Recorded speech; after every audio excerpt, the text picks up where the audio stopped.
Welcome back to Sleepless History, the podcast where the past quietly washes over you like a slow tide, carrying you gently toward rest. I am so glad you are here tonight. Settle in. Pull your blanket a little closer. Let the day fall away from your shoulders. You do not need to hold onto anything right now. There is nowhere to be and nothing to do. Just breathe and let history do the work. Tonight, we are travelling far from where most Western history tends to linger. We are leaving behind the familiar names and familiar empires, the Romans and the Greeks and the medieval European kingdoms that tend to fill history books. Tonight, we sail east, far east. We sail into the warm, humid air of the archipelago that stretches across the equatorial waters between the Asian mainland and the vast open expanse of the Pacific. We are going to the islands of what is today Indonesia, and we are going to spend our evening with one of the most remarkable and most overlooked empires in all of human history. We are talking tonight about the Majapahit Empire. It is a name that deserves to be spoken with some care, because behind it lies a story of extraordinary scope. This was an empire built on sea lanes and monsoon winds. An empire that drew its power not from vast armies marching across plains, but from ships, hundreds and hundreds of ships, threading their way between islands, carrying cargoes of nutmeg and cloves, pepper and camphor, silk and gold. This was a thalassocracy, which is a word we do not hear often enough. It means, quite simply, a state whose power rests upon the sea, a sea empire. And the Majapahit were masters of the sea in a way that no other empire of their era could quite match in the eastern waters of the world. At its height, the Majapahit Empire claimed sovereignty over a territory that stretched across most of what is today Southeast Asia. Its influence reached from the western tip of Sumatra all the way east to the Maluku Islands, which the rest of the world would eventually come to know as the Spice Islands. It projected its power northward into the Malay Peninsula and the island of Borneo.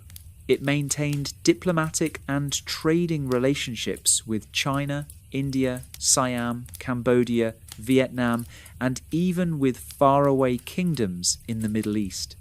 And it did all of this from its capital on the island of Java in the middle of the 14th century, when most of Europe was still recovering from the Black Death and had no idea that a place like the Majapahit even existed. Tonight, we are going to spend a long and quiet evening exploring this empire in full. We will talk about where it came from, the earlier kingdoms and cultures that gave birth to it. We will walk through its rise to power under a series of remarkable rulers. We will talk about the great Prime Minister Gajah Mada and his astonishing oath to unite the entire known world under Majapahit sovereignty. We will describe the famous naval battle that turned back the fleet of Kublai Khan, one of the most powerful men who had ever lived. We will wander through the streets and temples and royal courts of the capital city of Trowulan, and we will try to understand what daily life was like for the people who lived under this empire's long shadow. And we will talk about the gradual, quiet decline that eventually brought the whole edifice down and what came after. It is a long and layered story, but that is exactly what we want tonight. Something long, something layered, something that will carry you through the hours until morning. So take a breath, close your eyes if you like, and let us begin. If you enjoy tonight's story or learn something new, please don't forget to like the video and subscribe. It helps this channel grow and ensures I am able to continue creating these quiet spaces for you. Chapter 1. The World Before Majapahit, Islands, Kingdoms, and the Roots of a Sea Empire. To understand the Majapahit, we need to understand the world that made them, and that world is the Indonesian archipelago, which is one of the most remarkable geographic features on the surface of the entire planet. The Indonesian archipelago consists of more than 17,000 islands scattered across a stretch of ocean roughly equal in width to the continental United States. Some of these islands are enormous. Borneo, Sumatra, Java, Sulawesi, and New Guinea are each among the largest islands in the world. Others are tiny, barely big enough to anchor a fishing boat. Taken together, they form a kind of broken bridge between the Asian continent and the world of the Pacific, and they sit almost precisely on the equator, which means they are bathed year-round in warmth and rainfall, covered in some of the most biologically rich tropical forests that have ever existed. The people of these islands are not a single people. They are dozens, hundreds of distinct ethnic and linguistic groups, each with their own traditions, their own languages, their own ways of organizing their societies. But across the enormous diversity of the archipelago, there are common threads. There is a shared foundation in what linguists call the Austronesian language family, which is one of the most widely distributed language families in human history. Spreading from Madagascar in the west all the way to Hawaii in the east, there is a shared tradition of seafaring, which is almost impossibly old. The ancestors of the Indonesian peoples were navigating between islands thousands of years before recorded history. And there is, eventually, a shared exposure to the great cultural currents that swept in from the Indian subcontinent, bringing with them Hinduism and Buddhism, Sanskrit literature and court ritual, new forms of art and architecture, and governance that would transform the islands of the archipelago into some of the most sophisticated civilizations of the medieval world. This process of Indianization, as scholars sometimes call it, is one of the most fascinating and most debated processes in Southeast Asian history. It did not happen through conquest. No Indian army ever marched across Java or Sumatra. Instead, it happened through trade. Indian merchants had been sailing to the islands of Southeast Asia for centuries before the Common Era, and they brought with them not just goods, but ideas. They brought the concept of divine kingship, the notion that a ruler was not merely a powerful man, but a sacred being, a representative of cosmic order on earth. They brought the great Hindu epics, the Ramayana and the Mahabharata, which would be absorbed and retold and transformed by Southeast Asian storytellers into something uniquely their own. They brought the technical knowledge of monumental stone construction, which allowed local rulers to build temples of breathtaking scale and complexity.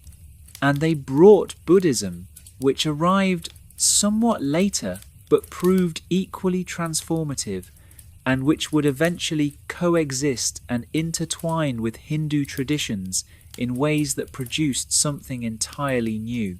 The first great kingdom to emerge from this synthesis on the island of Java was called the Medang Kingdom, sometimes called the Mataram Kingdom after its heartland. It flourished from roughly the 8th through the 10th century of the Common Era, and it was during this period that Java produced some of the most extraordinary religious monuments in human history.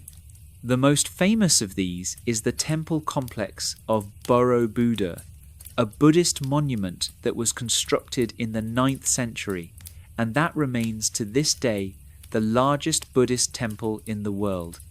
Borobudur is a massive stone pyramid rising from the Kedu plain of central Java, covered in thousands of relief carvings that tell stories from Buddhist scripture, adorned with dozens of stone stupas and crowned with a central dome that was intended to represent the summit of the cosmos. It is a building of staggering ambition and staggering beauty, and it is one of the great achievements of medieval civilization anywhere in the world. Not far from Borobudur, the Hindu rulers of the same era built the temple complex of Prambanan, a cluster of soaring stone towers dedicated to the Hindu trinity of Brahma, Vishnu and Shiva. Prambanan is covered in intricate carvings depicting scenes from the Ramayana, and it stands today as one of the finest examples of Hindu temple architecture in Southeast Asia. These monuments tell us something important. The people of Java in the 9th century were not a simple or unsophisticated people. They were a civilization of considerable depth and ambition, capable of organizing enormous amounts of labor and resources toward the creation of works of permanent beauty. They had courts where Sanskrit literature was read and composed. They had artists and architects of the highest skill. And they had kings who understood that the power to build was also the power to rule. The Madang kingdom eventually collapsed in the 10th century under circumstances that are still not entirely clear. There may have been a volcanic eruption. There may have been internal political conflict. There was certainly a shift in the centre of power from Central Java to Eastern Java, where a series of successor kingdoms arose and competed with one another over the following centuries. Two of these successor kingdoms are particularly important for our story. The first is the Kediri kingdom, which flourished in Eastern Java from roughly the 11th through the 13th century. Kediri was a sophisticated court civilization known for its poetry and literature. It was during the Kediri period that the great Sanskrit epics were adapted into Kawi, the classical literary language of Java, producing works of poetry that are still studied and admired in Java today.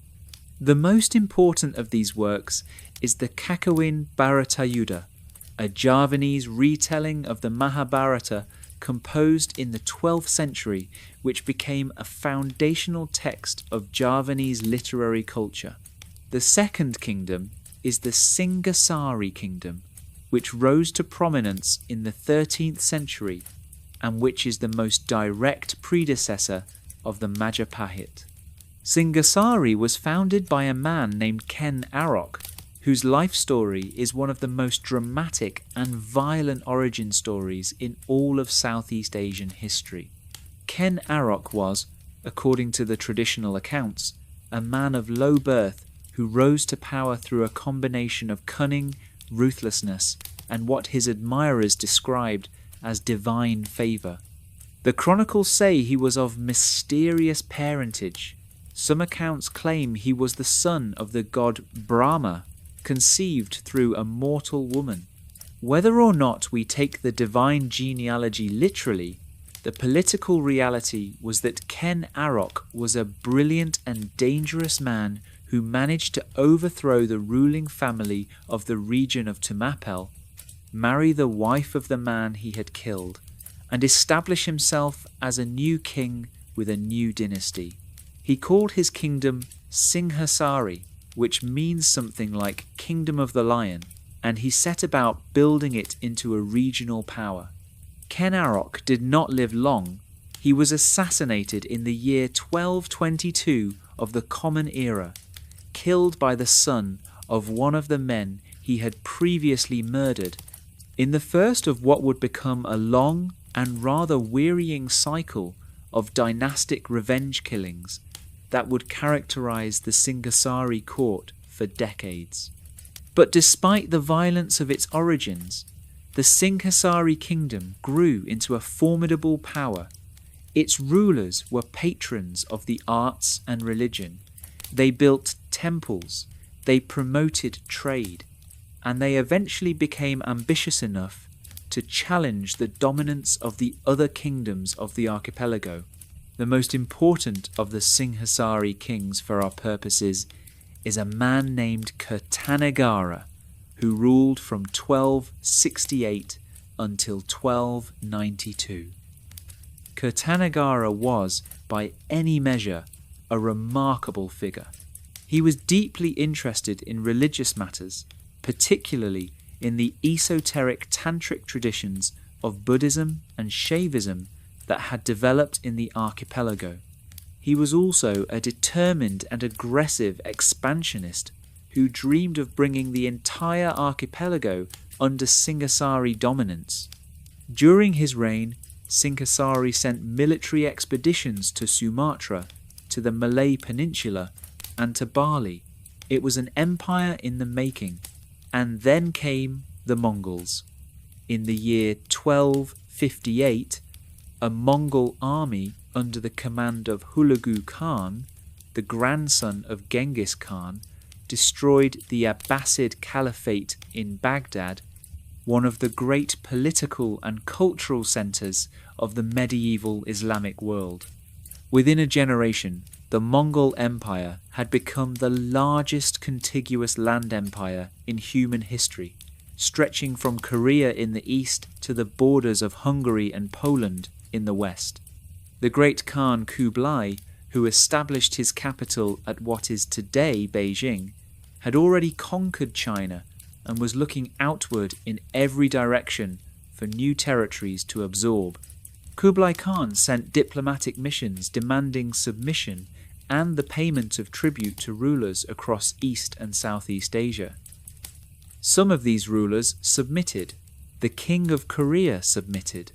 Various rulers in Vietnam, Cambodia and Burma received Mongol envoys and had to navigate carefully between the options of submission and resistance. In 1278, a Mongol diplomatic mission arrived in Java at the court of King Kertanegara of Singhasari. The message was the standard Mongol ultimatum: submit to the Great Khan, acknowledge his sovereignty, and send tribute, or face the consequences. Kertanegara's response was extraordinary.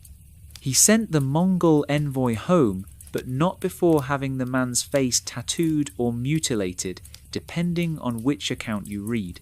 This was an act of supreme contempt, a deliberate and very public insult to the most powerful ruler in the world. It was the act of a man who either had enormous confidence in his own strength, or who was making a political calculation that the danger from within Java was more immediately pressing than the danger from across the sea. As it turned out, the immediate danger from within proved fatal.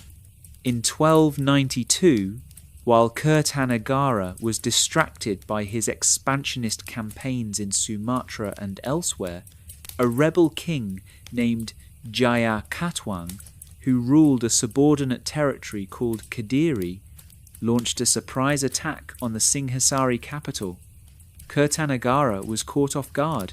He was killed. The Singhasari kingdom collapsed almost overnight, and Jaya Katwang installed himself as the new ruler of Java. But the Mongols were already on their way. Kublai Khan, who had not forgotten the insult to his envoy, had spent several years preparing a massive punitive expedition. In 1293, a Mongol fleet of roughly 1,000 ships carrying somewhere between 20,000 and 30,000 soldiers sailed from the coast of China toward Java. It was one of the largest naval expeditions in medieval history. The expedition was now sailing toward a Java that had changed dramatically since the insult had been delivered. Kertanegara was dead. a new and chaotic political situation had emerged, and it was in this context that a young prince named Raden Wijaya stepped forward and made one of the most audacious and consequential political gambits in the history of Southeast Asia. Raden Wijaya was the son-in-law of the dead king Kertanegara. After the fall of Singhasari, he had fled into the forest and then, through a series of clever negotiations, had managed to make peace with Jayakatwang's new government. Jayakatwang even gave him a grant of land in the Brantas River Delta, where a forest called the Trick Forest stood. Raden Wijaya cleared the forest, established a settlement, and named it after the bitter maha fruit that grew in the area. He called the place Majapahit, and then the Mongol fleet arrived. What happened next is one of the great stories of medieval Southeast Asian history, and we will tell it properly in the next chapter. But let us pause here for a moment and appreciate the situation that Raden Wijaya found himself in. He was a dispossessed prince, the heir to a destroyed kingdom, living in a forest clearing on the edge of a river delta. He had almost no military forces.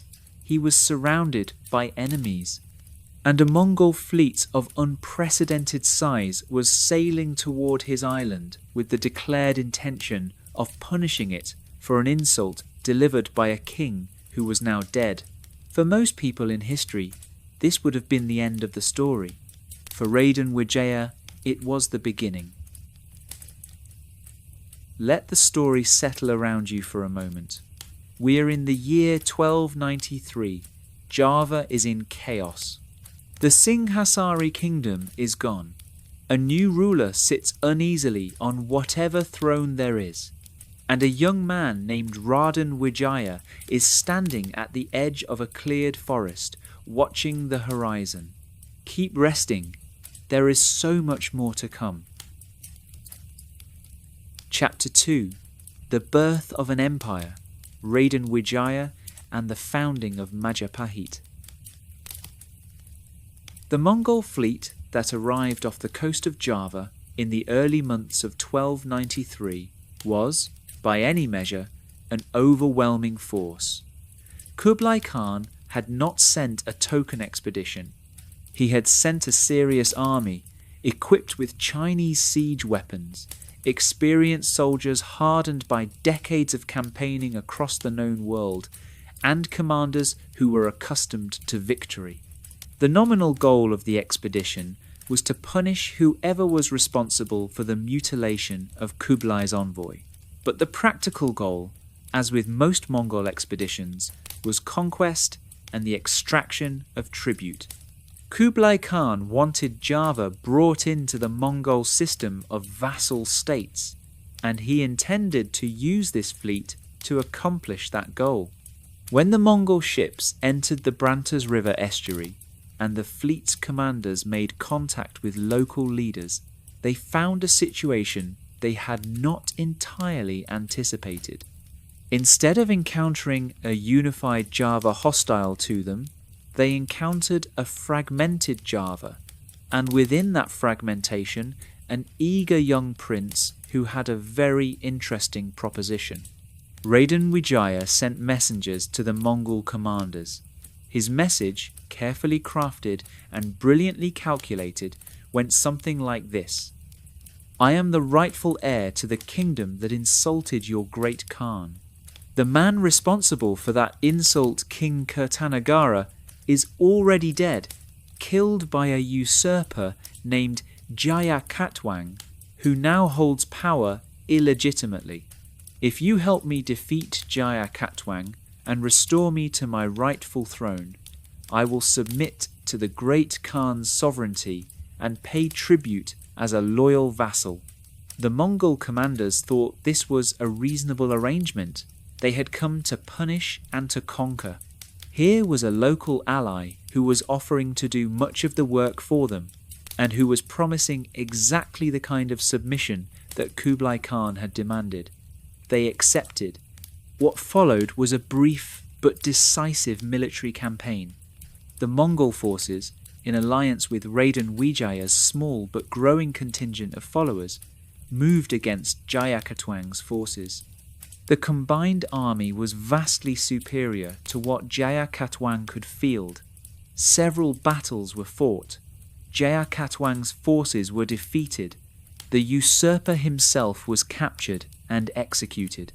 By all appearances, the Mongol expedition had been a success. And then Raden Wijaya turned on them. Exactly how he did it is the subject of considerable debate among historians, because the sources, both Javanese and Chinese, are fragmentary and sometimes contradictory, but the broad outline is clear enough. Having used the Mongol forces to defeat his internal enemy, Raden Wijaya suddenly and decisively turned against his nominal allies. The attack was launched, according to most accounts, while the Mongol forces were engaged in celebrations following their victory, or while they were scattered across the countryside gathering supplies. Raden Wijaya's men, who knew the terrain intimately, attacked the Mongol units in detail, killing large numbers of them and driving the rest back to their ships in disorder. The Mongols attempted to regroup and respond, but they were disoriented, operating far from home in unfamiliar terrain and suffering from supply shortages. After some additional fighting, the expedition's commanders made the decision that the expedition had been a failure and ordered a withdrawal. The Mongol fleet sailed back toward China. Kublai Khan, when he received the news, was reportedly furious. He had sent an enormous and expensive fleet and army, and instead of a new vassal state in Java, he had gotten a humiliating defeat. Plans were apparently made for a second, larger expedition to avenge the setback. But Kublai Khan died in 1294, less than a year after the Java expedition's failure, and his successors on the Mongol throne had other, more pressing concerns. The planned retaliatory expedition never came. Java was left alone, and Raden Wijaya, now the undisputed ruler of Java, set about building his empire. He established his formal court at the settlement of Majapahit in 1293, and this is the date traditionally given as the founding of the Majapahit Empire. He took the throne name Kertarajasa Jayawardhana, which means something like glorious victor, increasing in royal fortune. He married not one, but 4 of the daughters of the late King Kertanagara, which helped to legitimize his rule by connecting him to the previous dynasty. He began the construction of a royal palace and a capital city on the banks of the Brantas River. The early years of Majapahit were not easy ones. Raden Wijaya faced internal rebellions from nobles who had their own ambitions, and from former supporters who felt they had not been adequately rewarded for their loyalty. One of the most serious of these rebellions was led by a man named Rangalawe, who had been one of Raden Wijaya's most important early supporters. Rangala, apparently believing that he had been passed over for high office despite his contributions to the founding of the empire, launched an open revolt. The rebellion was suppressed, and Rangala was killed. But it was the first sign of what would be a recurring problem for the Majapahit, the danger of powerful nobles whose ambitions exceeded what the king could satisfy. Raden Wijaya died in 1308, having reigned for about 15 years. He had taken a destroyed and chaotic Java and turned it into the foundation of something new. But the work of empire building was really only beginning. His successors faced the same problem that most dynasties face in their early generations: the problem of maintaining unity among powerful, ambitious, and sometimes treacherous nobles, while simultaneously expanding the empire's reach and consolidating its power. The years between 1308 and roughly 1330 were marked by significant political turbulence. There were regents and regencies, coups and counter-coups, powerful ministers who wielded more actual power than the kings they nominally served, and periods when it seemed as though the empire might fracture entirely. One of the most important figures of this turbulent period was a queen named Trowulan Wijaya Tunggadewi, who ruled as regent from 1328 to 1350. Trowulan was a woman of exceptional political skill and personal determination, and her reign is considered one of the most formative periods in Majapahit history. She stabilized the political situation at court, put down a major rebellion in the eastern part of the island, and began the process of extending Majapahit authority over neighbouring regions. She was also the mother of the man who would become the greatest ruler in Majapahit history, a king named Hayam Wuruk.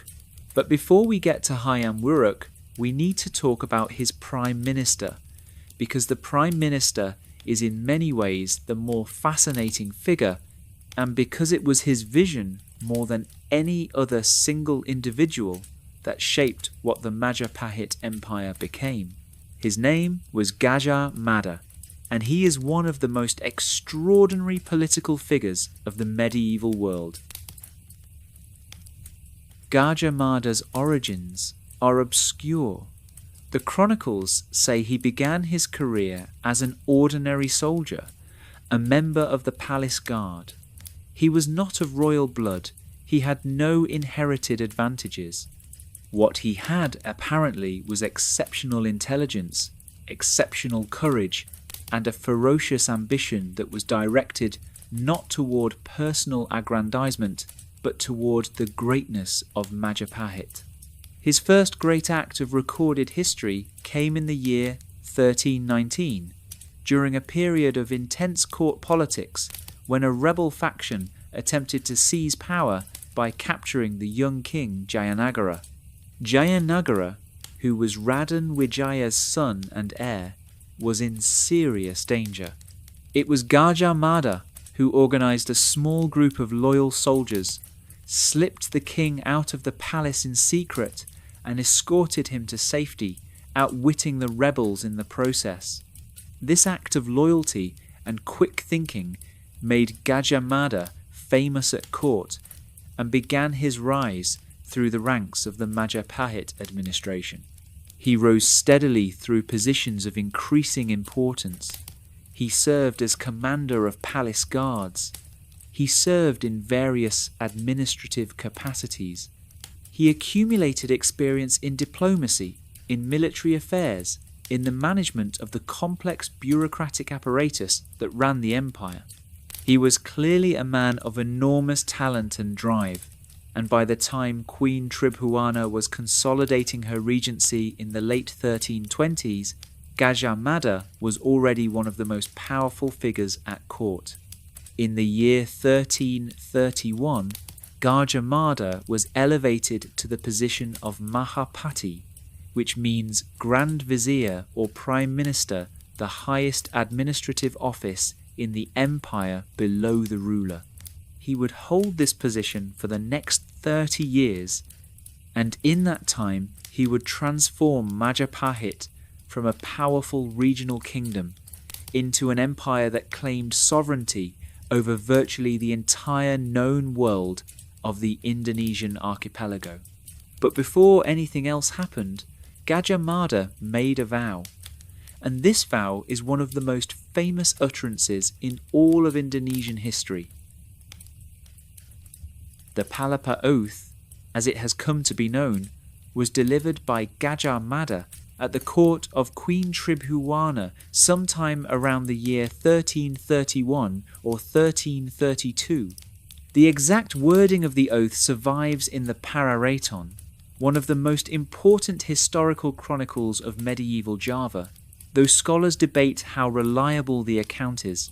But the content of the oath is clear enough, and it goes roughly like this. Gajah Mada declared that he would not eat palapa, which was probably a kind of spice or seasoning, possibly a condiment or a fragrant delicacy, until he had brought under the sovereignty of Majapahit all the regions of the archipelago. He named these regions explicitly: Gurun, which was probably the Banda Islands; Seran, which was Seram in the Maluku Islands; Tanjung Pura in western Borneo; Haru in northern Sumatra; Pahang in the Malay Peninsula; Dompo in Sumbawa, Bali; Sunda in western Java; Palembang in southern Sumatra; and Tumasik, which was the settlement that would eventually become Singapore. This was an oath of extraordinary ambition. Gajah Mada was essentially declaring his intention to unite the entire archipelago under Majapahit rule. At the time he made this oath, Majapahit controlled only Java, and had some influence over Bali and parts of the surrounding region. The territories he named were spread across thousands of kilometers of ocean, many of them under the control of rival kingdoms with their own armies and navies. Some of the court nobles who heard Gajah Mada's declaration reportedly laughed or expressed skepticism. Queen Tribhuwana herself is said to have reacted with some alarm, wondering if her prime minister had perhaps overreached. Gajah Mada did not laugh. He set to work. The campaigns of expansion that followed over the next 3 decades were remarkable in their scope and their generally successful outcome. Gajah Mada did not rely only on military force, though military force was certainly used when necessary. He was also a skilled diplomat who understood how to use trade relationships, dynastic marriages, the granting of trading privileges, and the creation of client relationships to extend Majapahit's sphere of influence without always resorting to the expense and uncertainty of outright war. Bali was brought firmly under Majapahit control in the 1340s. The Majapahit conquest of Bali is a pivotal moment in Balinese history, because it was through this conquest that the Hindu-Buddhist culture of Java was transplanted to Bali, where it took root so deeply that it survives to this day. Bali remains uniquely in the Indonesian archipelago, a predominantly Hindu island, and this is in large part because of the Majapahit connection. Campaigns were conducted in Sumatra, in the Malay Peninsula, in Borneo, in Sulawesi, and in the Eastern Islands. Some of these campaigns were straightforward military conquests. Others were more like elaborate diplomatic displays of force, in which Majapahit naval squadrons appeared offshore, while envoys delivered demands for submission and tribute. The island of Sumbawa, in the lesser Sunda chain, was brought under control. Parts of the Maluku Islands, the famed Spice Islands, came within Majapahit's sphere of influence. There was one significant failure: the Sunda campaign of 1357, which was supposed to conclude with the marriage between the young King Hayam Wuruk and a Sundanese princess, ended in bloodshed instead of celebration.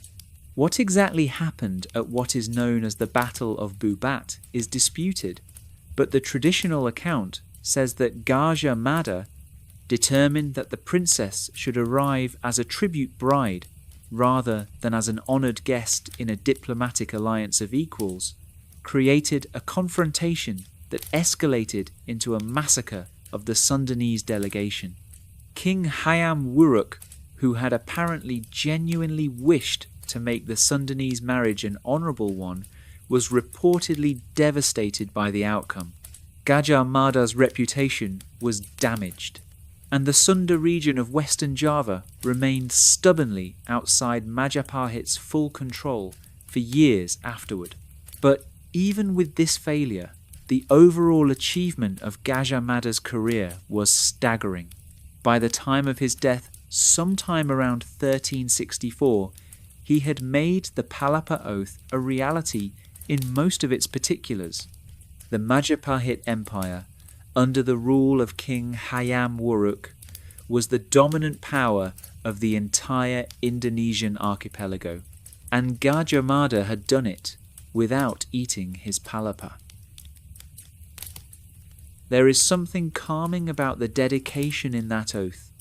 A man who set himself a task, however enormous, and simply kept working at it, year after year after year. Sometimes rest is the reward at the end of a long labour, not the beginning. Let your breath slow. Let the story continue to wash over you. Chapter 3. The Height of the Empire, Gold, Spice, and the Kingdom of Hayam Wuruk.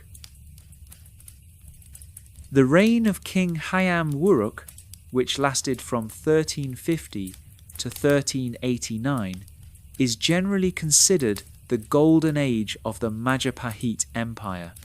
It was the period of greatest territorial extent, greatest cultural achievement, greatest wealth, and greatest political coherence that the empire would ever enjoy.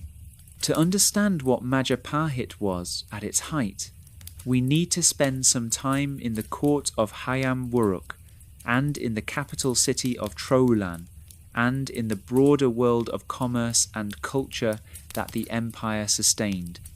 Hayam Wuruk came to the throne as a teenager, following the death of his mother Tribhuwana. His full royal name was Rajasanagara, but he is commonly known by his personal name Hayam Wuruk, which means something like educated rooster, or possibly young rooster, a name that has charmed historians for its earthiness. He was a man of considerable personal culture. He was interested in literature, in art, in religious ceremony, and in the administration of his empire. He was not, however, a military conqueror in the old sense.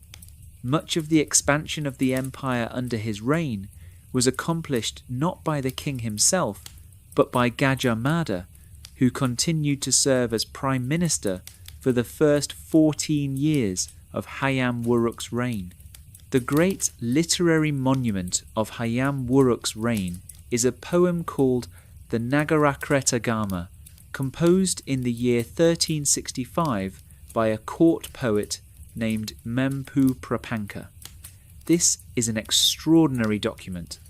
It is a long poem in the old Javanese language, composed in honour of King Hayam Wuruk, and describing in detail the geography, the culture, the religious practices, the court ceremonies, and the territorial extent of the empire. It is, in effect, a snapshot of the Majapahit Empire at its absolute height, written from the inside by an intelligent and well-informed observer. It is one of the most important historical documents in all of Southeast Asian history, and much of what we know about the empire at its peak comes from this poem. What does the Nagarakretagama tell us about the Majapahit Empire? First, it tells us about the extent of the empire's claimed territory. The poem lists a very large number of places that are said to be under Majapahit sovereignty or within its sphere of influence. These include territories across Java, Bali, Lombok, Sumbawa, Flores, Timor, the Banda Islands, parts of the Maluku Islands, parts of Sulawesi, parts of Borneo, parts of Sumatra, the Malay Peninsula, and parts of what is now southern Thailand. Modern historians debate exactly how real this sovereignty was in all cases. In some instances, it may have meant little more than the payment of occasional tribute or the acknowledgement of Majapahit's prestige, but the breadth of the claimed territory is remarkable by any standard. Second, the Nagarakretagama tells us about the capital city of Trowulan, and what it describes is a city of considerable size, sophistication, and beauty. Trowulan was located in the Brantas River Valley of eastern Java, in the area that is today in the Mojokerto Regency of East Java Province. It was not a typical pre-modern city with a single concentrated urban core. It was more like an extended royal landscape spread across a large area, with the palace at its centre and various temples, ponds, markets and residential neighbourhoods extending outward in all directions. The royal palace complex was extensive. The Nagarakretagama describes great pavilions, royal audience halls, sleeping quarters, storehouses, gardens and ponds.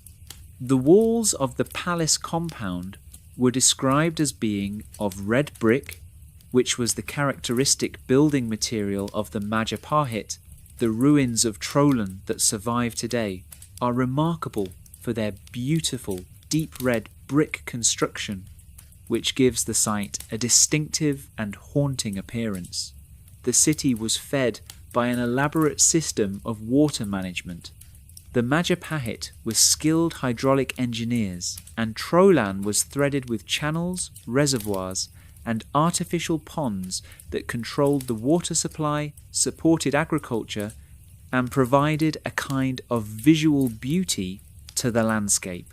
The artificial pond, known as the Segaran Pond, which still partially survives, is a large rectangular reservoir that was apparently used for royal celebrations and perhaps for boat races and other festivities. Around the palace and the royal ponds, the city extended in concentric rings of settlement. There were quarters for the nobility and court officials, with houses whose scale and materials reflected the rank of their occupants. There were markets where goods from across the archipelago and beyond were bought and sold. There were workshops where craftspeople produced textiles, metalwork, ceramics, and other goods. There were temples dedicated to the various deities of the Majapahit religious world. The population of Trowulan at its height is difficult to estimate because the archaeological and textual evidence is incomplete. Some scholars have suggested the city and its surrounding settled areas may have had a population of anywhere from several tens of thousands to as many as 100,000 people. Whatever the exact number, it was one of the largest and most cosmopolitan cities in Southeast Asia in the 14th century. And it was cosmopolitan in a very genuine sense. The Majapahit capital attracted merchants, envoys, scholars and travellers from across the known world. Chinese merchants maintained a significant presence in the city, operating as traders and intermediaries in the vast network of commerce that the empire sustained. Indian merchants brought goods and cultural influences from the subcontinent. Arab and Persian traders, who were increasingly important players in the Indian Ocean trading network, appeared in the ports of the empire. And from the other direction, the products of Java and the surrounding islands moved outward along trade routes that eventually reached China, India, the Arab world, and even, through long chains of intermediaries, the Mediterranean. What were these products? What made the Majapahit Empire so important in the global economy of the 14th century? The answer, above all else, is spices. The spice trade is one of the great themes of medieval and early modern history, and it is impossible to understand without understanding something about the geography of spice production. The most valuable spices of the medieval world, nutmeg, mace and cloves, grew naturally in only one place on Earth, a small cluster of islands in the far eastern part of the Indonesian archipelago, the Banda Islands and the northern Maluku Islands, known collectively as the Spice Islands. Nutmeg and mace both come from the fruit of the Myristica fragrance tree, which in the 14th century grew wild only on the Banda Islands, a tiny group of volcanic islands with a total land area of barely more than 40 square kilometres. Cloves came from the Syzygium aromaticum tree, which was native to the northern Maluku Islands, particularly the small islands of Ternate, Tidore, Bacan and Makian. These products were not luxuries in the modern sense of pleasant but unnecessary extras. In the medieval world, spices served multiple important functions. They were essential for preserving food, particularly meat, before the era of refrigeration. They were believed to have powerful medicinal properties and were used extensively by physicians and apothecaries. They were used in religious ceremonies and rituals. They were symbols of wealth and status, given as gifts by kings and nobles. And they tasted extraordinarily good, transforming the otherwise monotonous foods available to medieval people of means. Because they could only be produced in these specific remote locations, and because the demand for them in markets thousands of kilometres away was enormous, spices commanded extraordinary prices. In the medieval European markets at the end of the spice trade's long journey, a pound of nutmeg might cost the equivalent of several weeks' wages for a labourer. Pepper, which could be grown in slightly less restricted locations across South and Southeast Asia, was still valuable enough to be used as a currency in some contexts. The phrase pepper rent appears in medieval European documents referring to payments made in pepper.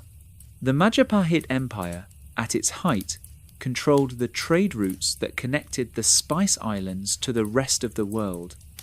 Their navy patrolled the waters between Java and the eastern islands. Their merchants sailed east to collect the spices.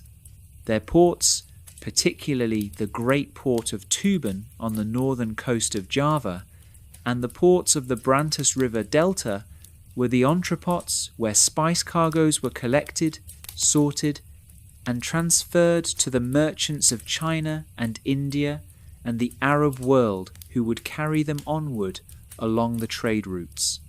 This did not mean that the Majapahit actually administered the Spice Islands in the way a modern colonial power might administer a distant territory. The situation was more complex.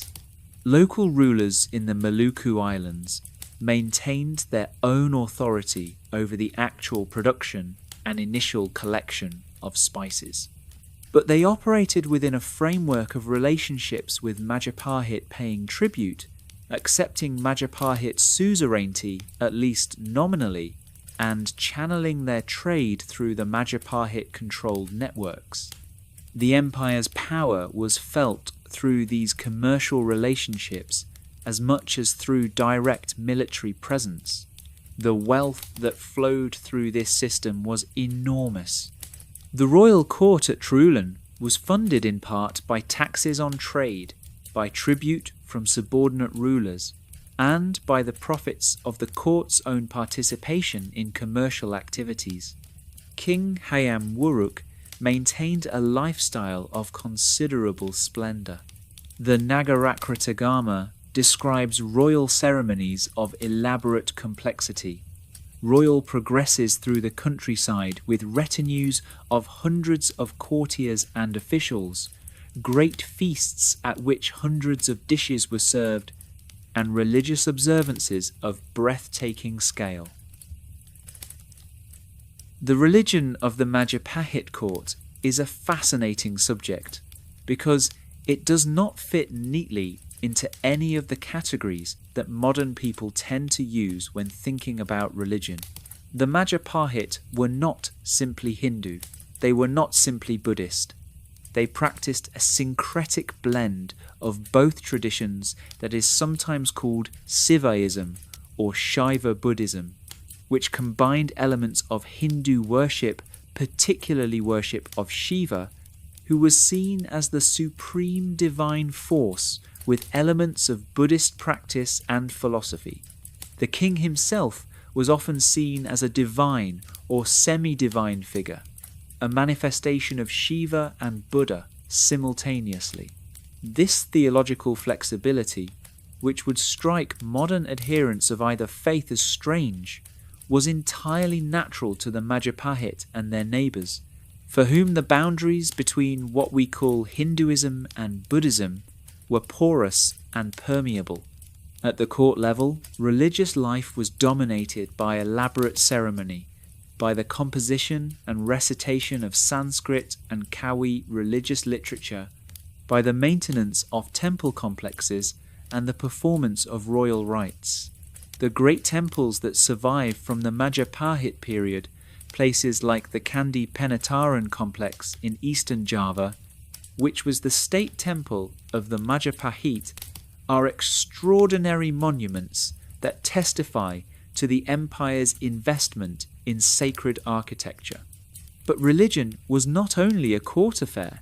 At the village level, across the empire, people maintained their own religious practices, which blended the great traditions of Hinduism and Buddhism with much older indigenous spiritual beliefs, beliefs in ancestral spirits, in the spiritual power of particular places and objects, in the need to maintain harmonious relationships with the unseen forces that governed rain and harvest and the cycles of life. This layered, syncretic religious landscape was entirely characteristic of Southeast Asian civilization generally, and it gives the religious world of the Majapahit a richness and complexity that resists simple description.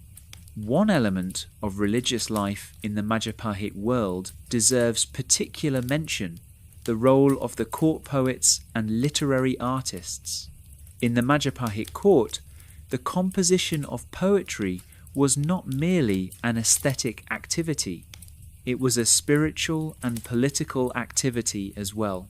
The great court poems, works like the Nagarakretagama and the later Sutta Soma, were religious texts as much as literary ones, celebrating the king's divine nature, describing the sacred geography of the empire, and articulating the philosophical worldview that gave the empire its moral legitimacy. The poets who composed these works were important figures at court, respected and rewarded, because their words did the essential work of making the empire meaningful. The Sutta Soma, composed by the poet Mpu Tantjila sometime in the late 14th century, contains a phrase that has become one of the most famous in Indonesian history. The phrase is Bhinneka Tunggal Ika, which is Old Javanese for unity in diversity, or more literally, they are different, but they are one. The phrase was originally used in a religious context to describe the relationship between Shiva and Buddha, different names, different forms, but ultimately the same divine reality. Centuries later, when Indonesia declared independence in 1945, the founders of the new nation chose this phrase as the national motto of the Republic of Indonesia, where it remains to this day. It is inscribed on the national emblem carried on the banners of the Indonesian state. A Majapahit poet's theological meditation on religious unity became the founding philosophical statement of one of the largest nations on earth. Let us talk about daily life in the Majapahit world, because empires are not only made of kings and battles and great acts of policy, they are also made of ordinary people going about their ordinary days, and those days deserve our attention. The vast majority of the people of the Majapahit Empire were rice farmers. Java, then as now, was one of the most fertile agricultural environments in the world. The volcanic soils of the island are extraordinarily productive, and the monsoon rains that sweep across the region twice a year provide ample moisture for cultivation. The Majapahits supported and encouraged an elaborate system of irrigated rice agriculture, the famous terraced rice paddies that remain one of the visual signatures of Java and Bali today, and this agriculture was the foundation upon which everything else rested. Farming communities were organized into villages called desas, each with its own headman, its own communal institutions, and its own relationships with the larger administrative structure of the empire. The village was the basic unit of social life for most people. Within the village, decisions were made through a process of consensus among the adult male heads of household, a tradition of deliberative community governance that has deep roots in Javanese culture. Beyond farming, the empire supported a diverse range of specialized crafts and occupations. Weavers produced the beautiful batik textiles that remain one of the great art forms of Java, the complex dyeing process that creates intricate patterns in cloth, using wax to resist the dye and create designs of extraordinary intricacy and beauty. Batik was both an everyday textile and, in its most elaborate forms, a luxury good and a religious object, with specific patterns reserved for specific ranks and ceremonies. Metal workers produced tools, weapons, jewelry, and the elaborate bronze and gold ritual objects that adorned temples and court ceremonies. Potters made the ceramics that were used in everyday households and in the elaborate feasts of the court. Shipwrights built the vessels that carried the empire's commerce. Food in the Majapahit world was, by the standards of medieval civilizations elsewhere, remarkably varied and interesting. Rice was the staple, as it remains in Indonesia today. It was served with a range of accompaniments, vegetables, fish, meat, and the condiments and sauces that gave Javanese cuisine its characteristic character. Soy products, tofu, tempeh, were already important parts of the diet. The seas and rivers of the archipelago provided abundant fish and seafood. Palm sugar was used as a sweetener. Coconut, in its many forms meat, milk, oil, was a fundamental cooking ingredient. And of course, the very spices that made the empire famous and wealthy were used in the everyday cooking of the people, giving the food of the region a richness and complexity of flavour that would astonish and delight European travellers when they eventually arrived. Trade pervaded everyday life at every level. Even in the most rural villages, people participated in market systems that connected them to the wider economy of the empire. Weekly markets were a central institution of Javanese social life gathering places where goods were bought and sold, news was exchanged, and social connections were maintained. In the larger towns and cities, permanent markets operated daily, handling the enormous volume of goods that flowed through the empire's commercial networks. The markets of Trowulan and the port cities of the northern Java coast were not just Javanese affairs. They were genuinely international spaces where merchants from China, India, the Malay world, the Arab world, and many other places mingled and traded. Chinese records from the period describe the markets of Java as being among the most active and diverse trading spaces in all of maritime Asia. Chinese merchants who had been trading with Java for centuries and who maintained permanent communities in the island's port cities were particularly important intermediaries in the global spice trade. The Chinese presence in the Majapahit world was significant enough that the court maintained formal diplomatic relationships with China. The Ming Dynasty, which had unified China under its rule in 1368, sent numerous diplomatic missions to Java and received Javanese envoys in return.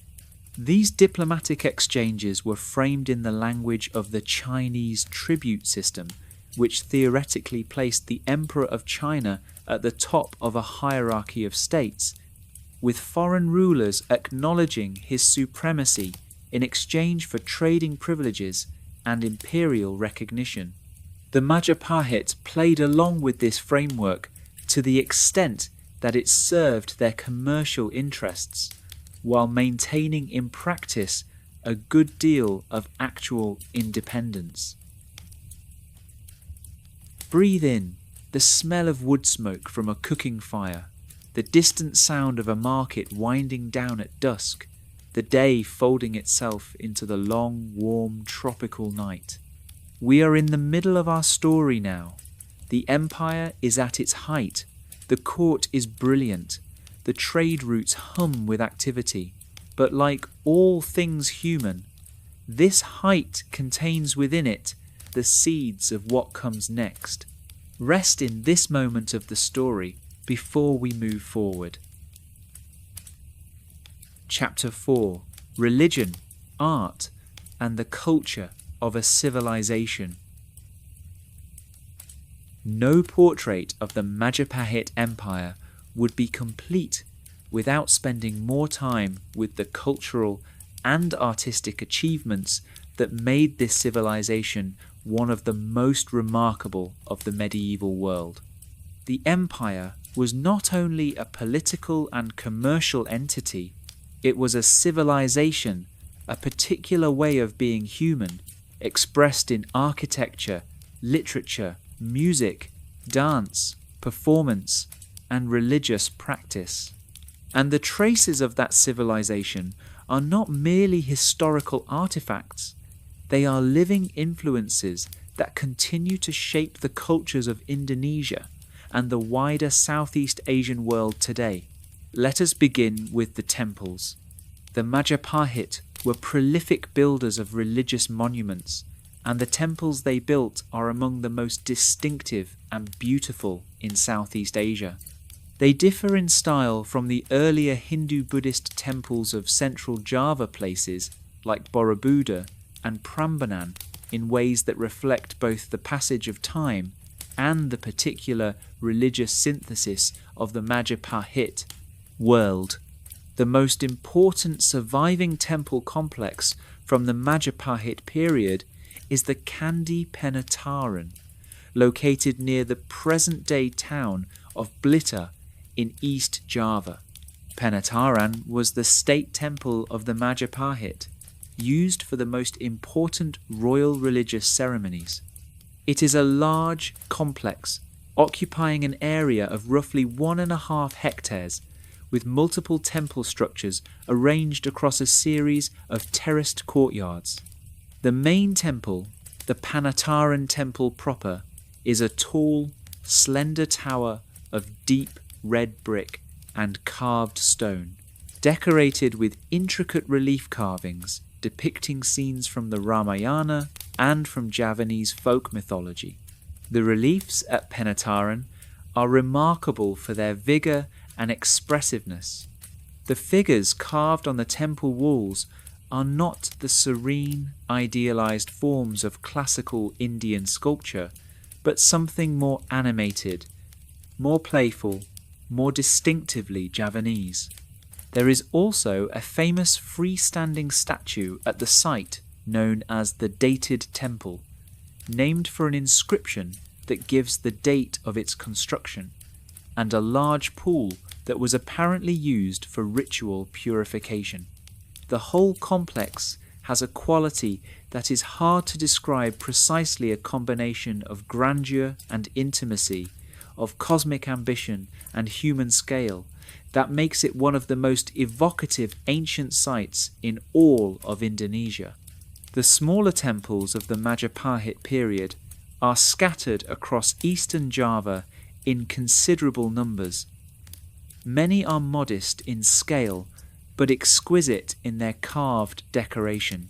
The carving traditions of the Majapahit produced some of the most accomplished stone sculpture in Southeast Asian history. The characteristic style involves dense, interlaced patterns of foliage and flowers, mythological creatures, divine figures, and narrative scenes, all executed with a confidence and fluency that speaks to generations of accumulated craft knowledge. The art of the Majapahit period also extended to smaller scale works. Bronze casting was a highly developed art, producing figures of deities, ritual objects, and decorative items of great beauty. The collections of Indonesian museums contain many extraordinary examples of Majapahit bronzework figures of Shiva, of Ganesh, of the Buddha, and of various divine beings, cast with extraordinary precision and refinement. Gold jewellery from the Majapahit period has also survived in significant quantities, including elaborate headdresses, necklaces, earrings, and ritual objects that testify to the wealth and craft skill of the empire's metalworkers. Literature was, as we have already touched on, a central pillar of Majapahit court culture. The tradition of Kawi poetry, composed in the old Javanese language, with heavy Sanskrit vocabulary and elaborate metrical forms, reached new heights of sophistication during the Majapahit period. The Nagarakretagama of Mpu Prapanka, composed in 1365, is the most historically important of these works, but it is far from the only one. The Sutasoma of Mpu Tantula, which contains the famous Bhinneka Tunggal Ika phrase, is a long narrative poem telling the story of a prince named Sutasoma, who is a bodhisattva, a being who has chosen to postpone his own spiritual liberation in order to help others achieve theirs. The poem explores questions of religion, identity, compassion, and the nature of reality with considerable philosophical depth, and it remains one of the masterpieces of old Javanese literature. Other important works from the period include the Arjunawiwaha, a retelling of an episode from the Mahabharata in which the hero Arjuna undergoes a period of ascetic meditation before a great battle, and the Arjuna Wijaya, which deals with similar themes. These works were not merely entertainment for the court, they were vehicles for philosophical and ethical reflection, ways of exploring through the medium of narrative what it meant to be a good person, a good ruler, a good servant of the divine order. Oral performance traditions were equally important. The Javanese shadow puppet theatre, the Wayang Kulit, has its roots in this period, though its origins are almost certainly older.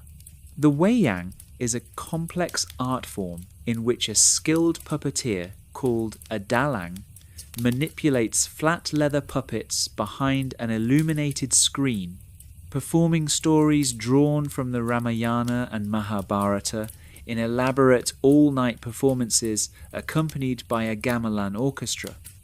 The dalang is not simply a performer. In traditional Javanese culture, the dalang is a figure of spiritual significance, a mediator between the human world and the world of the ancestors, capable of channeling divine energies through the performance. The wayang remains one of the great living art forms of Indonesia today, recognized by UNESCO as a masterpiece of the oral and intangible heritage of humanity. The gamelan orchestra itself deserves a word.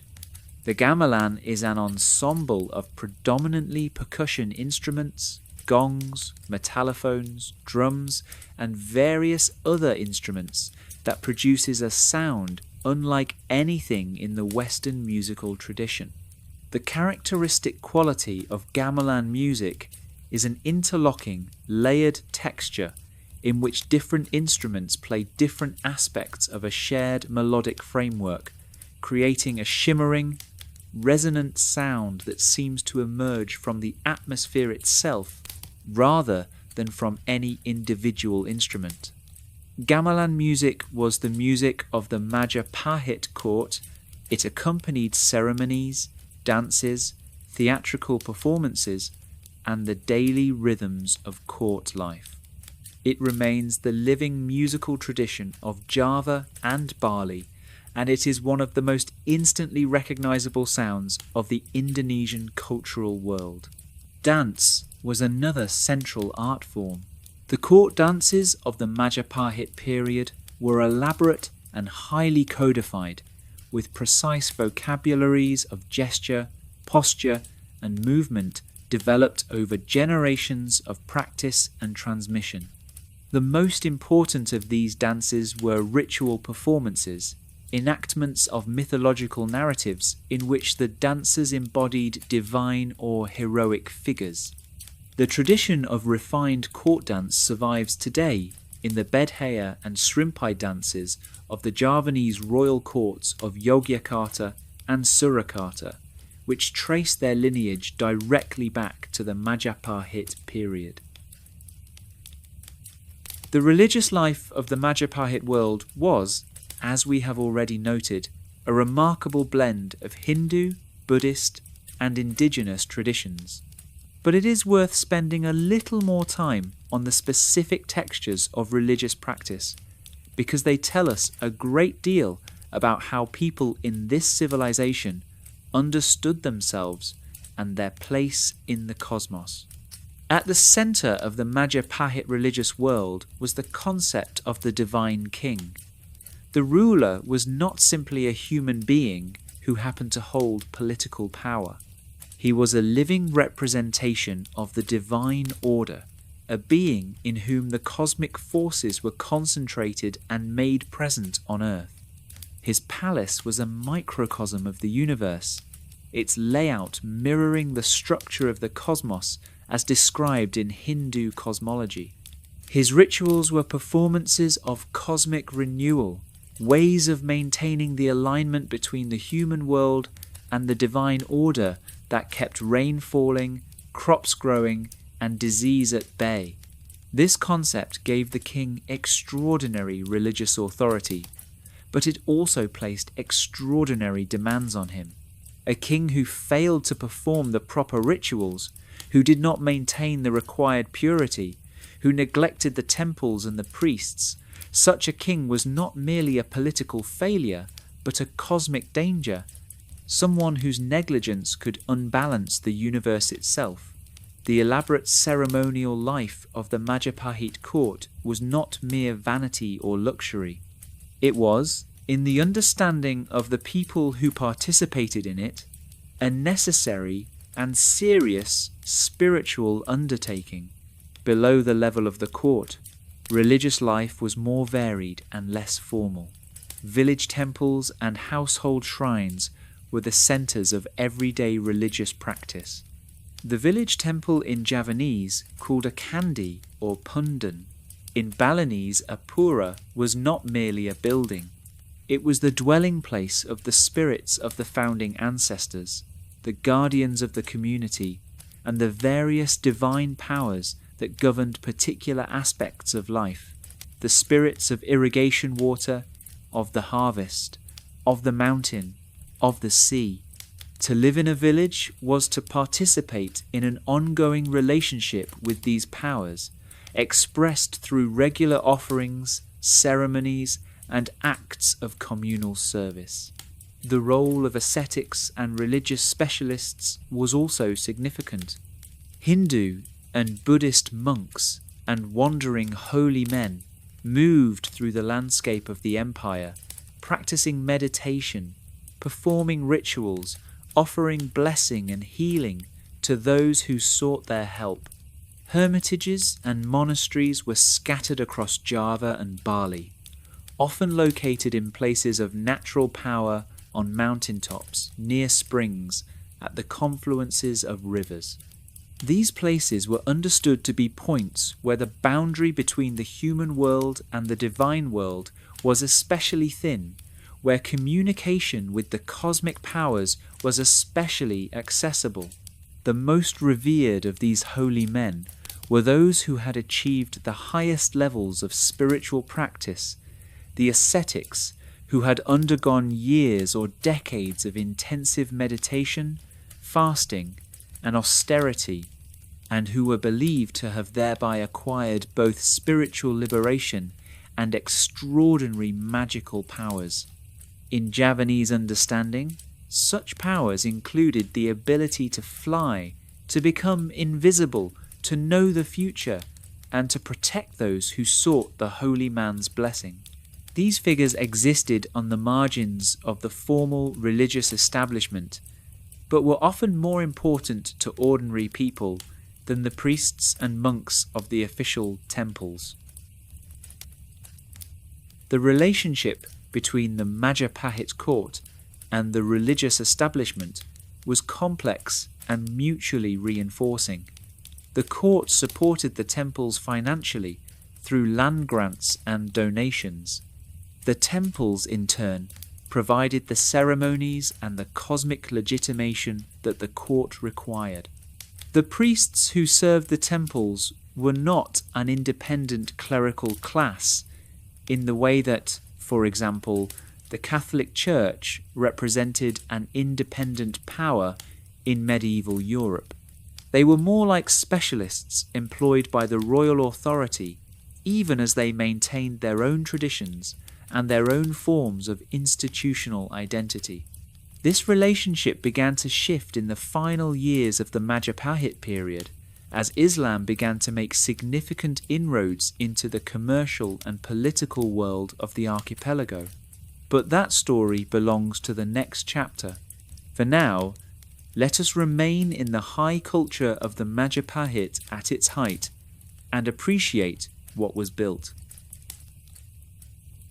One more aspect of Majapahit culture deserves special mention: the legal and administrative systems that held the empire together. The Majapahit maintained an elaborate system of written law, drawing on both Indian legal traditions and indigenous Javanese practices. Legal texts from the period have survived, and they deal with a wide range of subjects: property rights, inheritance, debt, marriage, criminal punishment, the status of different social groups, the obligations of farmers and craftspeople and merchants to the state.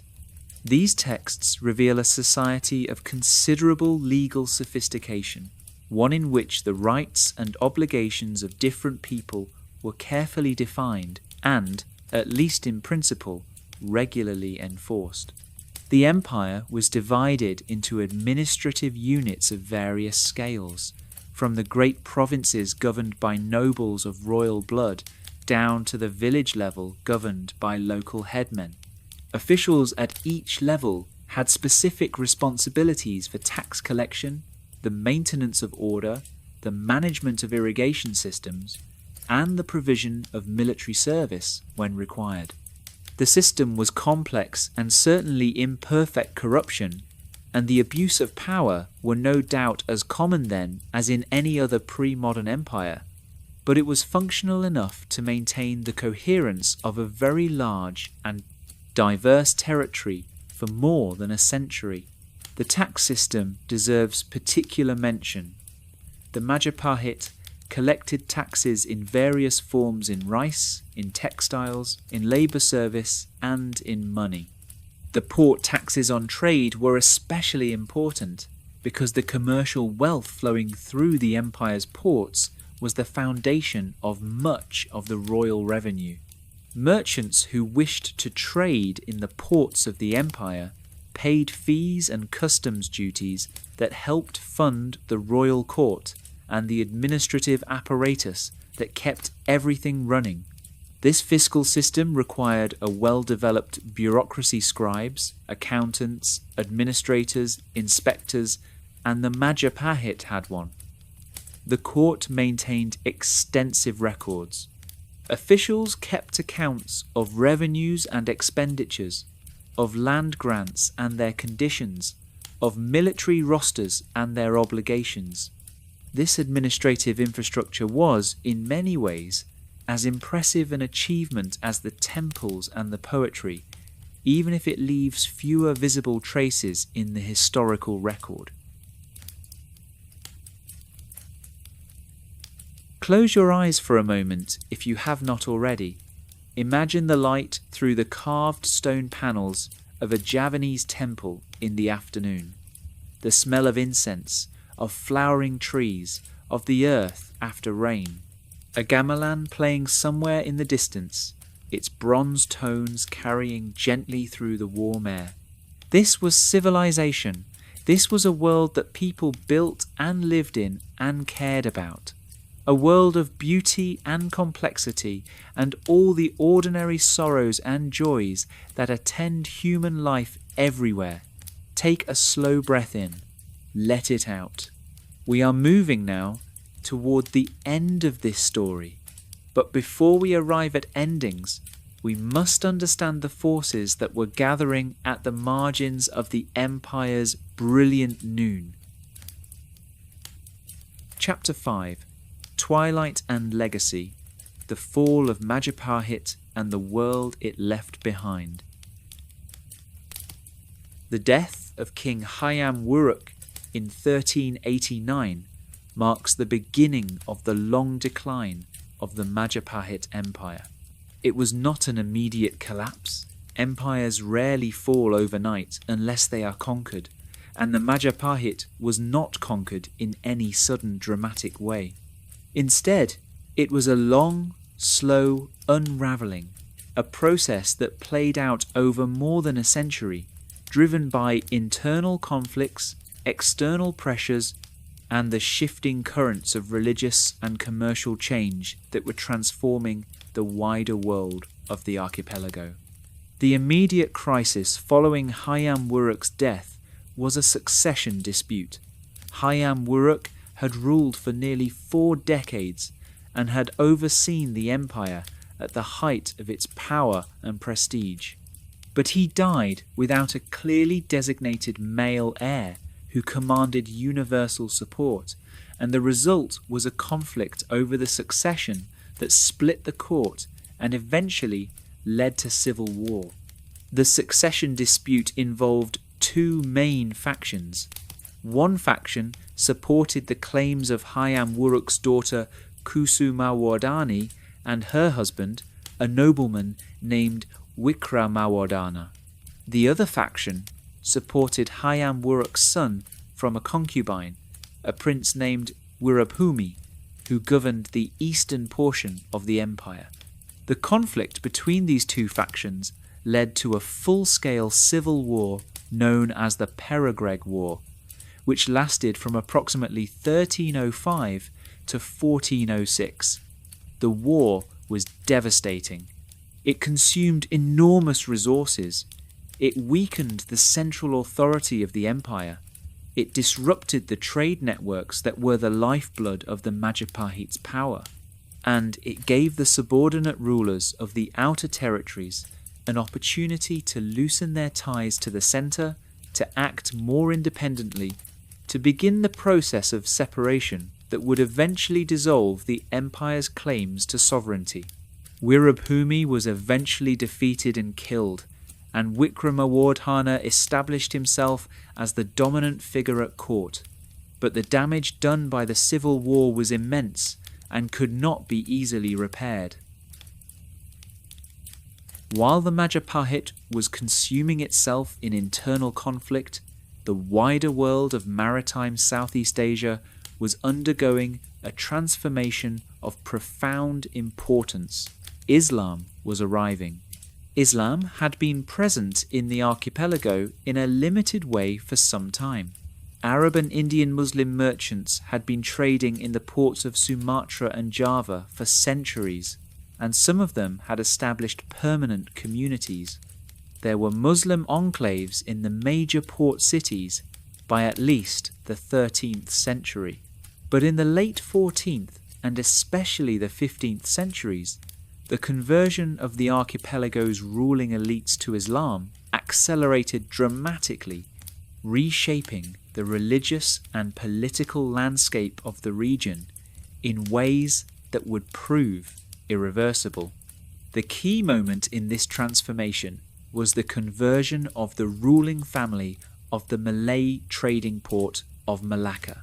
Malacca, located on the western shore of the Malay Peninsula at the narrowest point of the Malacca Strait, one of the most strategically important sea lanes in the world, had been founded around 1380 or 1390 by a prince named Parameswara, who was himself a refugee from the Majapahit's political orbit.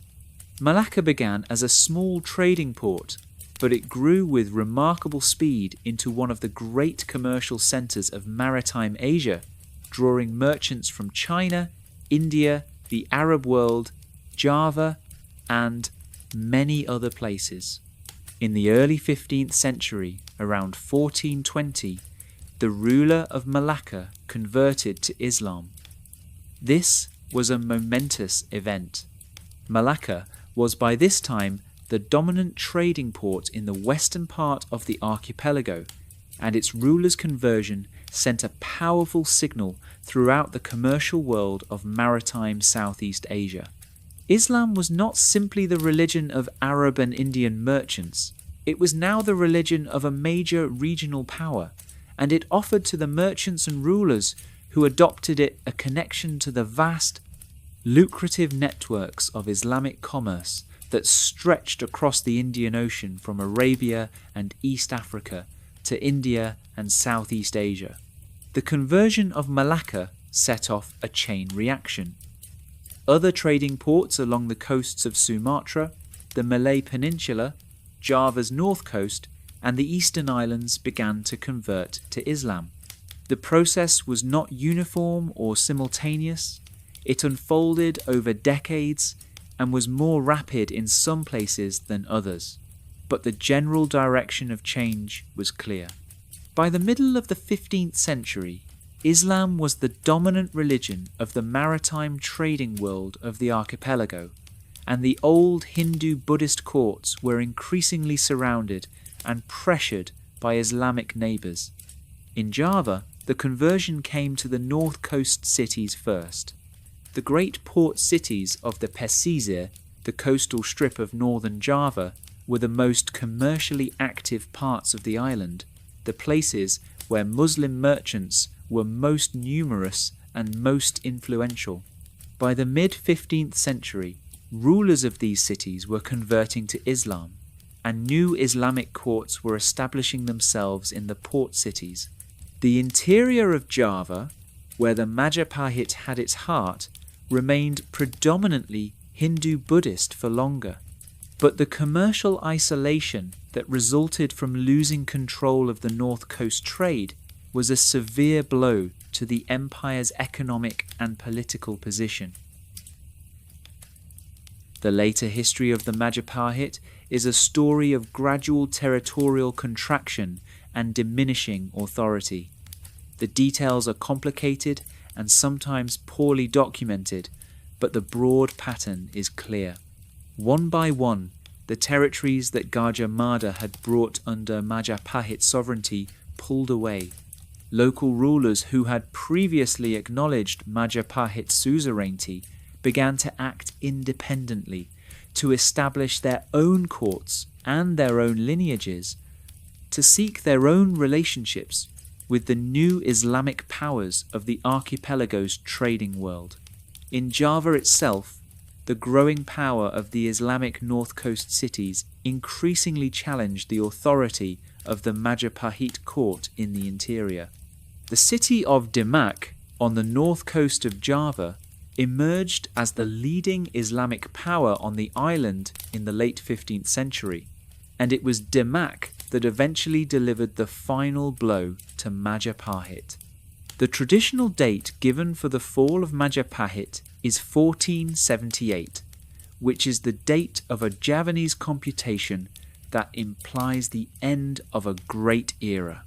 But some scholars believe the empire lingered in some form for several more decades, its rulers clinging to whatever authority they could maintain until around 1517 or 1527, when the last remnants of the Majapahit royal family were finally defeated or driven out by the forces of the Islamic kingdoms. The precise date matters less than the process. The Majapahit did not fall to a dramatic conquest. It dissolved. It faded.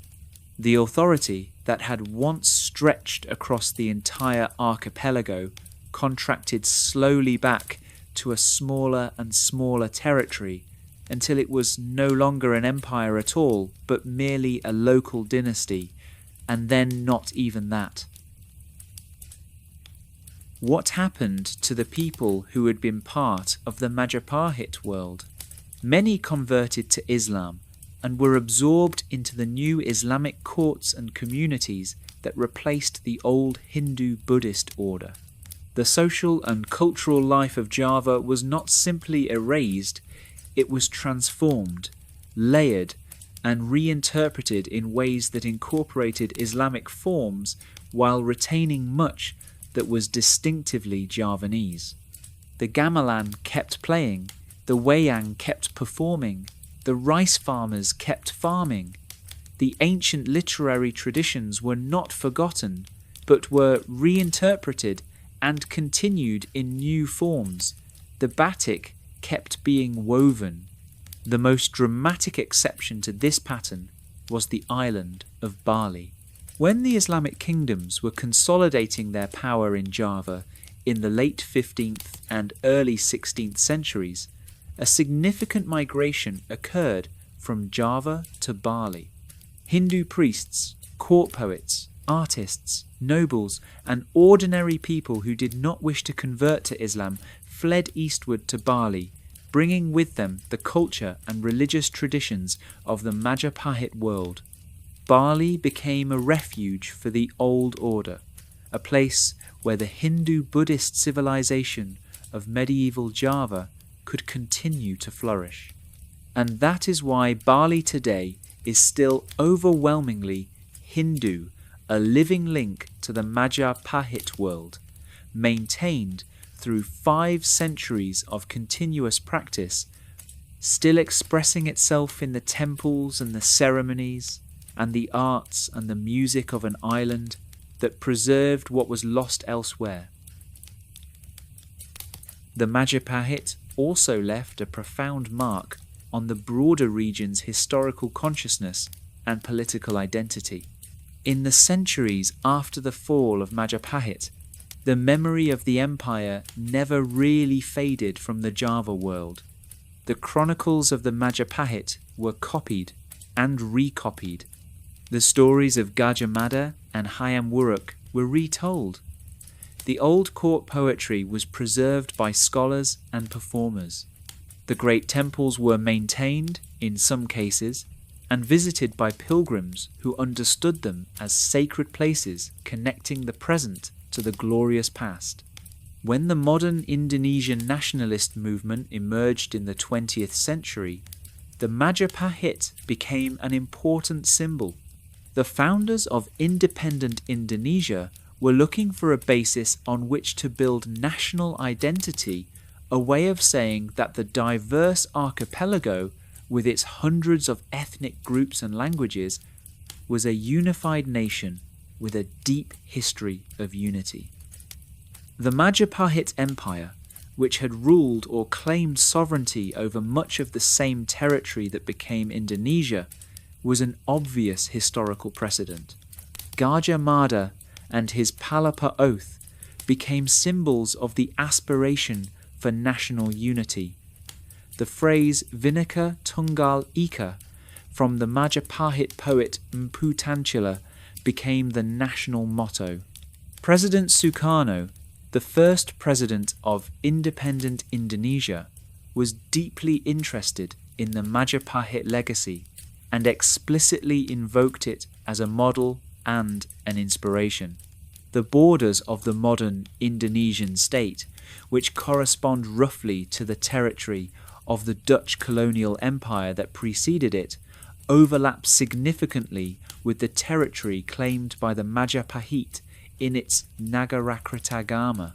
This is not a coincidence. The Majapahit provides historical weight and legitimacy to the idea that these islands, these peoples, these languages form a single nation. The name of one of Indonesia's earliest and most significant satellite communication systems was called Palapa, named directly after Gajah Mada's famous oath. The message was explicit. Just as Gajah Mada's oath had united the archipelago through ambition and will, the new satellite would unite it through communication and technology. There is something deeply moving about this connection, a 14th century Prime Minister's vow echoing through the centuries into the communications technology of the 20th.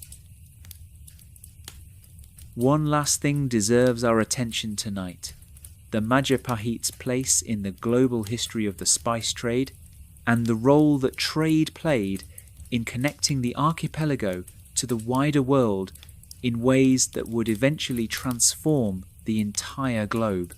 The spices of the Indonesian archipelago, the nutmeg, the mace, the cloves, were already being traded across the Indian Ocean long before the Majapahit came into existence.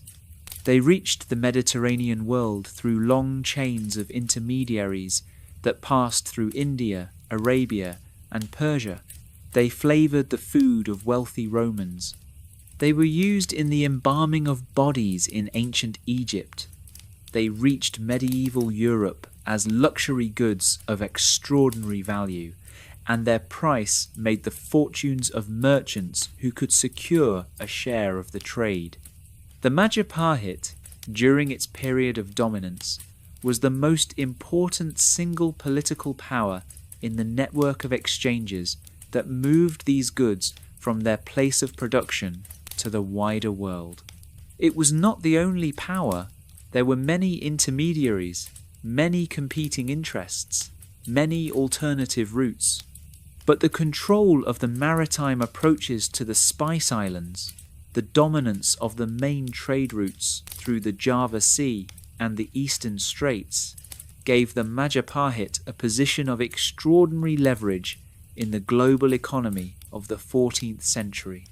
When the Majapahit declined, and when the new Islamic trading powers of the archipelago established their own networks, this did not diminish the importance of the spice trade. It simply shifted who controlled it. The port of Malacca became the new centre of the archipelago's trade, and it became so important to the global economy that its conquest by the Portuguese in 1511 was one of the signal events in the history of European expansion. The Portuguese came to Malacca specifically because of the spice trade, specifically because they wanted to break into the network that had been, generations earlier, so firmly in Majapahit hands. The Spanish came too.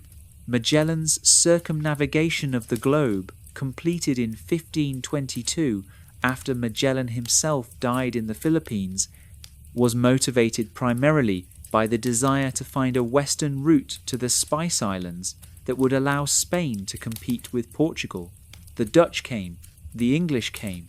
The entire European scramble for the East, which would eventually lead to colonialism, to the plantation system, to the slave trade that supplied labour for those plantations, to the global economic order that still shapes our world today.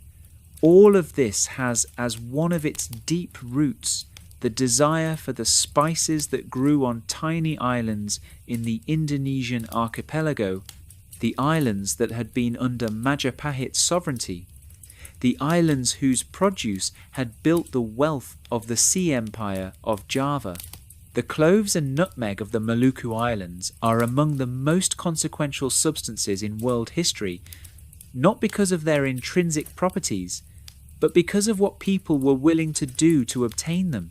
The Majapahit Empire was built in large part on the control of their trade, and the eventual European effort to seize that control, bypassing the Islamic merchants who had taken over the role that the Majapahit once played, was one of the engines that drove the beginning of the modern world.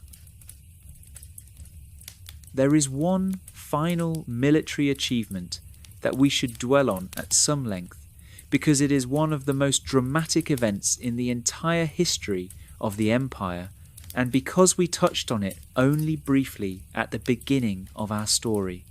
We should return now to that Mongol fleet of 1293 and the extraordinary way in which Raden Wijaya, the founder of the Majapahit, dealt with it.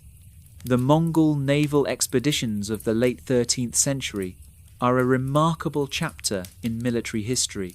Kublai Khan attempted to project his maritime power across enormous distances to conquer territories that no land army could easily reach.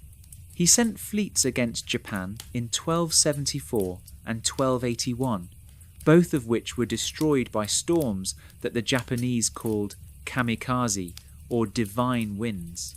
He sent a fleet against Vietnam that was destroyed at the Battle of Bac Dang River in 1288 by a Vietnamese commander named Tran Hung Dao, who lured the Mongol fleet into a river estuary and impaled their ships on hidden stakes, and he sent the fleet of 1293 against Java, which was defeated not by weather or geography, but by human cunning. Raden Wijaya's defeat of the Mongol expedition was not a simple military victory. It was a masterpiece of political and military deception carried out by a man who was badly outmatched in conventional military terms. He had no navy to speak of. He had a small force of followers and a thorough knowledge of the local terrain. Against him was arrayed one of the most experienced military forces in the world. His strategy was, in essence, to use the Mongols against themselves. By presenting himself as a loyal potential vassal, he persuaded the Mongol commanders to fight his internal enemies for him. He allowed the Mongols to do the hard work of defeating Jayakatwang, the man who had actually killed King Kertanagara and who was the legitimate target of any Javanese desire for revenge. And then, when the Mongols were distracted by their victory and the logistics of their occupation, he struck. The counterattack exploited the Mongols' vulnerabilities with precision.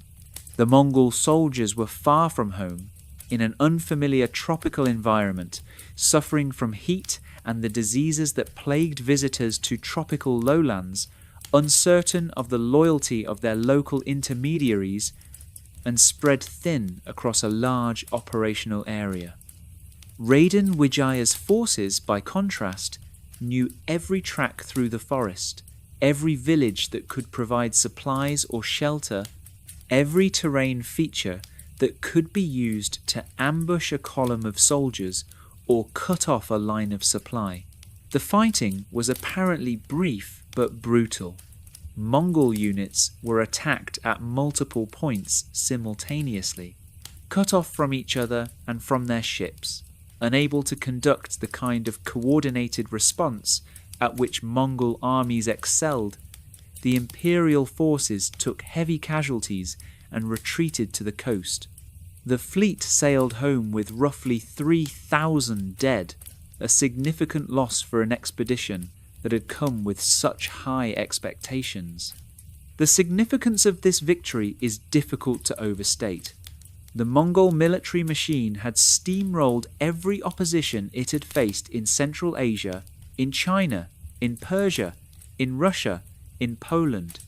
Its methods were known and feared across Eurasia. The combination of mounted archery, psychological terror, and overwhelming coordinated force that had conquered the largest contiguous land empire in history seemed impossible to resist. And yet, across the 13th century, the Mongol expansion ran into a series of limits. The forests and rivers of Vietnam, the storms of Japan, and the strategic cunning of Raden Wijaya in Java all demonstrated that the Mongol way of war, so devastating on the plains of Central Asia, had significant vulnerabilities when confronted by opponents who could choose their terrain, exploit their local knowledge, and deny the Mongols the kind of open battle in which their cavalry and coordination were most effective. Raden Wijaya's victory was thus not just a local event in Javanese history, it was one of a series of decisive checks that established the outer limits of Mongol expansion that kept the maritime world of Southeast Asia outside the Pax Mongolica that had brought so much of the Eurasian landmass under a single political authority. And from the space created by that victory, the Majapahit Empire was born. Let us also take a moment to consider the legacy of the Majapahit in the memory of the people of Indonesia and the surrounding region, because memory and history are not the same thing, and both are important. The Majapahit is remembered in Indonesia as the greatest of the pre-colonial empires, the supreme expression of indigenous political and cultural achievement before the centuries of European colonialism that followed. This memory serves important psychological and political functions. It says, "We were not always subject peoples. We were, at one time, one of the great civilizations of the world. Our ancestors built magnificent temples and composed great literature, and commanded the seas of half a continent. This is who we are and where we come from. This memory is not wrong, but it is, like all national memories, selective. The Majapahit was a complex entity, not purely Hindu, not purely Javanese, not a simple unified state, but a network of relationships, some coercive, some commercial, some diplomatic. It was an empire that extracted tribute and enforced its will by military force when necessary, as well as one that produced extraordinary art and literature. Its treatment of subordinate peoples was sometimes harsh and sometimes generous. It was, in short, a human institution with all of the complexity and contradiction that this implies. But the core of the memory is true. The Majapahit was a remarkable achievement. The men and women who built it, from the warriors who fought off the Mongols, to the farmers who grew the rice that fed the capital, from the shipwrights who built the vessels of the fleet, to the poets who composed the lines that still carry meaning 7 centuries later, they created something of enduring significance. They shaped the world in ways both large and small, whose consequences are still with us. The influence of the Majapahit can be traced in very specific ways in the culture of modern Indonesia and the surrounding region. The Balinese Hindu tradition, as we have noted, is the most direct living continuation of the Majapahit religious and cultural world. When you visit Bali today and see the extraordinary temple complexes, the elaborate ritual calendars, the refined court dances, the colourful processions with their offerings of flowers and incense, and beautifully prepared food you are seeing in living form, a tradition that was transplanted from the Majapahit world 5 centuries ago and has been maintained and developed ever since. It is not a museum piece or a reconstruction. It is a living tradition, continuously created by the people who inhabit it, but with roots that go back directly to the world we have been describing tonight. The literary and performance traditions of Java also carry Majapahit influence, even through the overlay of centuries of Islamic civilization. The wayang kulit, the gamelan, the batik textile tradition, the classical court dances of the Javanese principalities, all of these have roots in the Majapahit period, and all of them are still practiced and celebrated today. The Malay language, which became the lingua franca of the archipelago during the trading era, and which eventually became, in its standardized modern form, both Bahasa Indonesia and Bahasa Malaysia, the national languages of Indonesia and Malaysia, absorbed enormous amounts of Javanese and Sanskrit vocabulary during the Majapahit period, vocabulary that remains embedded in the languages to this day. When an Indonesian speaker uses the word merdeka, which means freedom or independence, they are using a Sanskrit-derived word that entered the Malay-Indonesian linguistic tradition through the cultural world of the Hindu-Buddhist archipelago. When they recite the national motto, Bhinneka Tunggal Ika, they are speaking old Javanese words composed by a Majapahit court poet in the 14th century. And so we come, at last, to the end of our long evening with the Majapahit Empire. We have travelled across 7 centuries and several thousand kilometres. We have walked the streets of the capital city Trowulan, smelled the incense in the great temples, heard the gamelan playing in the warm afternoon air. We have sat with Raden Wijaya in his forest clearing, watching the horizon for the Mongol fleet. We have stood at the court of Queen Tribhuwana and heard Gajah Mada make his extraordinary oath. We have sailed the sea lanes with the merchants who carried spice from the Maluku Islands to the ports of Java and beyond. We have watched the slow setting of a brilliant sun as the empire declined and the world changed around it. And we have traced the threads of that civilization forward through time into the present, into the languages and the arts and the religious traditions and the national symbols of the modern world. The Majapahit Empire lasted roughly 2 centuries from the founding of Trowulan in 1293 to the fall of the last Majapahit ruler in the early 16th century.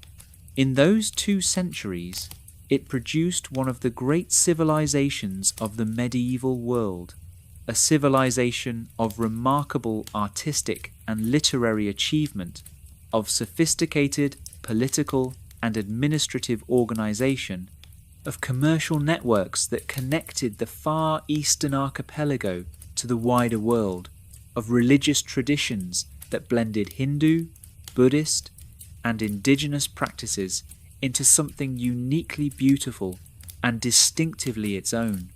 It was an empire built on the sea, sustained by the wind and the currents of the monsoon, powered by the insatiable global demand for the spices that grew on its eastern islands. It defeated the Mongols at their moment of greatest expansionary momentum. It was guided, at its height, by a Prime Minister of extraordinary vision and determination, a man who made an extravagant oath about not eating his favourite food and then actually kept it. It produced, among much else, the national motto of the world's 4th most populous nation. And then it declined, as all empires do. The nobles fought among themselves, the trade routes shifted. The new religion of Islam offered to the merchants and rulers of the archipelago something that the old Hindu-Buddhist order could not, a connection to the vast global networks of Islamic commerce, a sense of participation in a universal community of believers that transcended the boundaries of any particular kingdom or dynasty. The people of the archipelago made their choices, and the world changed. But the Majapahit did not disappear entirely. It lives on in the temples of Bali, in the phrases inscribed on the Indonesian national emblem, in the name of a satellite, in the memory of a proud people, in the flavours of the spices that still grow on the same islands they have always grown on, in the deep background of a civilization that is still, in so many ways, being shaped by what was built 700 years ago in the red brick city on the banks of the Brantas River. You have travelled a long way tonight, through time and across water, through courts and kingdoms and the quiet lives of ordinary people, through temples and wars and the slow turning of historical forces that shape the world without anyone quite intending them to. Let the Majapahit settle into the back of your mind like a piece of music that you will find yourself humming tomorrow without quite knowing why. Let the image of a red brick temple against a blue tropical sky sit behind your closed eyelids. Let the distant sound of gamelan bronze carry you gently down through the last layers of consciousness into sleep. You have spent this evening in good company, the company of a civilization that built beautiful things, that asked deep questions, that loved the sea and the spice-scented air and the sound of poetry read aloud in a lamplit court at the close of a long day. Rest well. The history will still be here when you wake. This has been Sleepless History. Thank you for spending your night with us. If the Majapahit has captured your imagination and you would like to explore further, some of the most accessible scholarly works on the subject include Slamet Muljana's historical writings on the old Javanese kingdoms, Merle Ricklef's comprehensive history of modern Indonesia, which includes extensive coverage of the Majapahit period, and the English translation of the Nagarakretagama by Theodore Pijot, which gives you the primary source in full.